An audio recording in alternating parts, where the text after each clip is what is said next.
Hello everyone and welcome to Big Rock Moto. Thank you very much for tuning in today. I really appreciate that. One quick favor I have to ask as we start this, if you're going to purchase tire changers or any motorcycle stuff, please use my affiliate links which are in all my videos. It really helps this channel continue forward and I really appreciate that. Alright, the disclaimers as we start. This video is actually not sponsored by Rabaconda, although I probably should have done that. I'm just not very good at business. And actually this is a culmination of me using these machines for a number of years. So I really wanted this to be a little bit more of a raw and authentic kind of a video instead of the usual more structured sponsored review that I sometimes do to help pay the bills of this channel. So that's what you're going to get today. Now I do have some affiliate links below as a disclaimer, not with the company directly, but with other retailers. So if you use those, I get a kickback and I would appreciate you doing that. Okay, so let's back up a minute. We're going to review the Rabaconda tire machines in general. I'm not going to tell you the exact ins and outs of every little way to use them.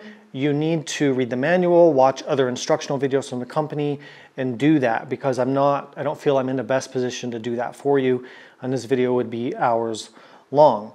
So why would you want to change your own tires? Well, the obvious reasons would be money savings over time after you've recovered the initial investment of buying these machines or whatever machine you decide to go with, and also saving time. If you're like me, like I live in the country, I don't live near any motorcycle shops. It's hours of driving for me to do that. So over the years, from all the tire changes I've done, saving the hours of driving back and forth to a shop, waiting for them to do it, and paying for them to do it. I mean, I just paid $200 to have the BMW shop change the tires on my GS. That hurts. So you can quickly recover the cost of these machines in addition to the time savings that you would have. Plus, you're learning how to work on stuff, you're learning how to change tires better, you're more intimate with your machine, and I think there's value in that.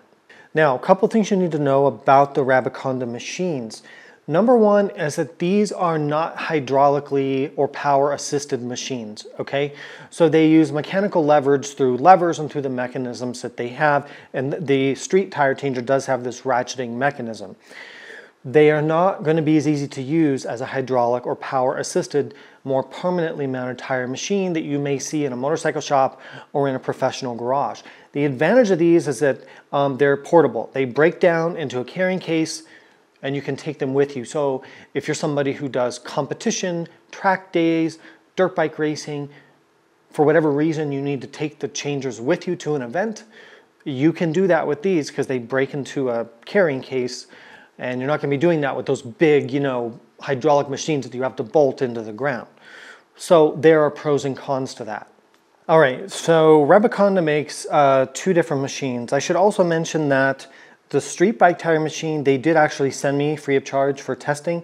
The dirt bike one I paid full price, my own money for, and I've been using the dirt bike one for a lot longer, and the street bike one I've only had for maybe a year or something, but I have used it quite a number of times. Which machine is going to be right for you? Okay, so basically it boils down to the dirt bike machine is really set up for spoked dirt bike wheels that have tubes, or you're running bib mooses. You're an enduro guy and you run the bibs.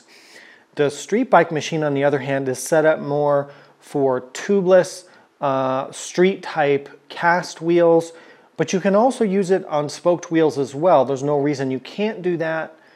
But again, it's like the more enduro type tires and wheels here, and then the street bike tires and wheels here. So this bead breaker is set up more for street tires, whereas this bead breaker is set up more for dirt tires. If you're doing mooses, you will need to use this machine. For tubes, you can technically use either, and I will go back and forth. The street bike tire machine has this, what I think they call, or what I call the duck head, which is the ratcheting mechanism that will help you get the tire over the rim, right? And so it can make mounting those stiff street bike tires, and tubeless tires tend to be stiffer and have a stiffer bead, and this is designed for that, whereas the dirt machine really is not. But you can technically do a street tire on the dirt machine, and you can technically do a dirt tire on the street machine, but it just won't be optimal. All right, so I have some tips for using these and sort of getting into the review portion of it. If you don't want to watch the rest of the video and you just want a quick answer, do I recommend these machines? Yes. I do think that they are worth the investment because over time you're going to recoup a lot more than you paid for the machine. When you're talking 10, 20, 30, 40, 100 tire changes, you can do the math on how much money and time these can save you. Now, it's not like having a hydraulic machine, and it's not like standing there drinking coffee, watching the motorcycle technician do it for you while you chill out. This is more work. This is still some physical work and takes skill to use. All right, but I do think that they are good products, and I do think they are worth the money. The main tip I have for using either of these machines, but especially the street one, is this. You are really going to need to study carefully and practice with the instructions in the manuals that come with it. Also, they have videos. Rabaconda has really good videos on how to use these machines. This is not a product where you just get it out of the box and automatically know how to use it. Do not do that. Like, you need to carefully use them in the manner that they show you, because if you don't, you're going to struggle, you're going to cuss, and you're going to think it was a waste of money. So that's my number one tip for you. My number two tip is patience. Go slow and don't use too much force, always with tire changing. If you're having to use a lot of force to do something, you're doing it wrong. Make sure that opposite side of the tire you're working on is in the drop center of the rim, because if you don't have that, you're not going to be able to, get the bead seated. You're not going to be able to lever it over the rim, because that other side of the tire is going to be on the high part of the rim, not giving you enough play. That's the most common mistake that people make. My third tip is make sure to use lubricant, especially when you're dealing with street tire changing. Use the lubricant. Rabaconda sells a giant tub of it for cheap, and it'll last you probably your whole life. And you brush it on, it makes the tires slide off and on much easier. Don't do it without lube. With dirt bikes, you can get away without that.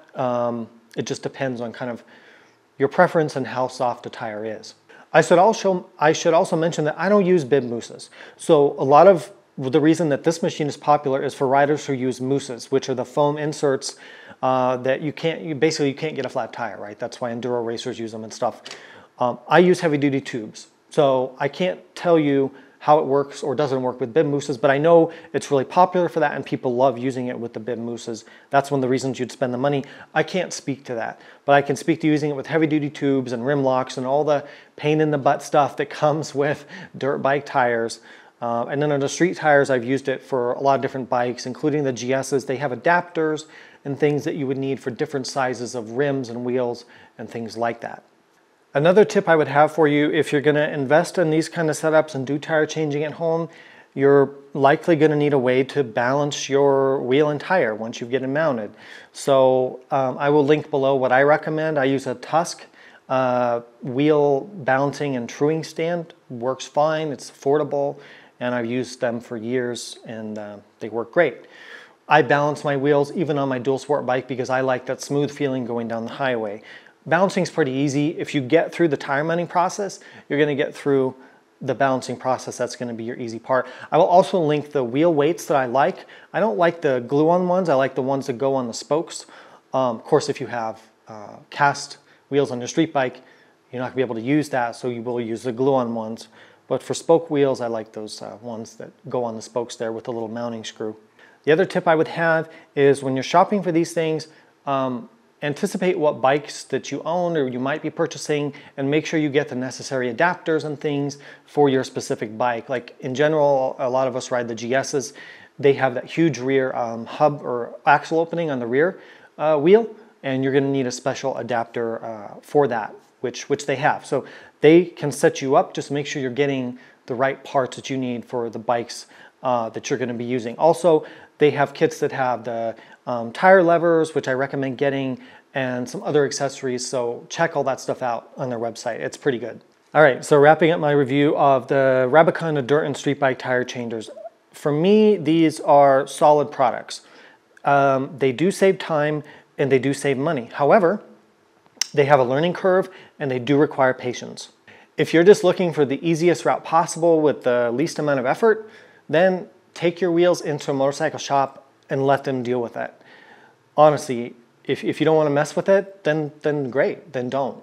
But if you have to change tires a lot, or you need the portability, or you live a long way from a city like I do, then having these is very, very useful. And what seems like a high initial cost, once you realize how much you've saved on tire changes, which for me, I'm sure by now is tens of thousands of dollars, then yeah, it probably doesn't make sense to get something like this. Now, I am considering possibly in the future upgrading to some sort of a shop mounted, like a floor mounted hydraulic or power assisted machine, just to make things that much easier. Because as I mentioned, these still do need quite a bit of mechanical force, and they need some skill and some technique applied. And again, you really have to be very careful and practice and use the instructions, or else you're not going to have a very good time. All right, if you're going to buy these things, use my affiliate links. I would really appreciate that. Thanks for Rabaconda for helping me out by sending me this one, and I really enjoy using these. They're good products. Thanks for watching. Ride safe. I'll see you out there.